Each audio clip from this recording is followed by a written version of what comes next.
Huguette, bonjour. Alors, vous avez votre fils qui commence à mal tourner, vous êtes divorcé et son père habite en Israël.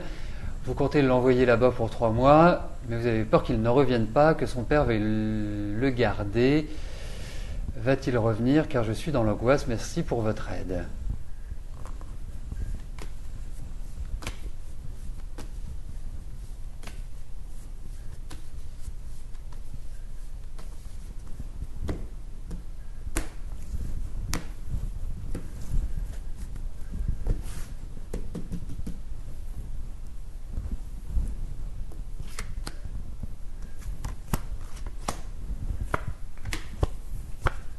Il va y aller, faut qu'il y aille.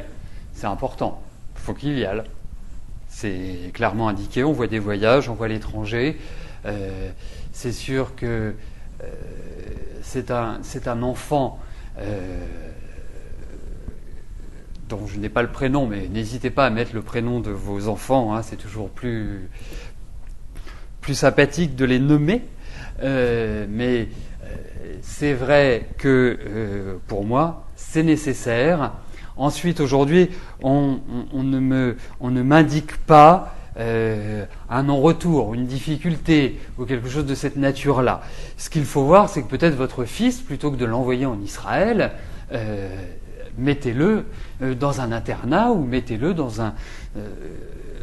dans une maison entre guillemets spécialisée. Ça pourrait être une bonne idée parce que effectivement, c'est un enfant qui a besoin d'être cadré, qui aime bien sa liberté, qui ne supporte pas l'autorité, donc il a besoin simplement d'avoir une autorité au-dessus de lui. Et je comprends, vous avez, semble-t-il, et tel que je le ressens, une vie qui n'est pas simple, qui n'a jamais vraiment été simple. Ça a commencé très tôt.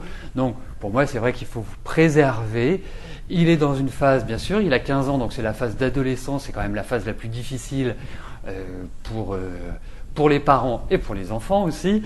Mais peut-être qu'il y a d'autres moyens. Mais en tout cas, il y a l'idée de changement. Et par rapport à votre question, c'est vrai que l'Israël est tout à fait indiqué, où l'idée d'internat, l'idée de changement, de rythme de vie est clairement marquée chez lui. Voilà Huguette.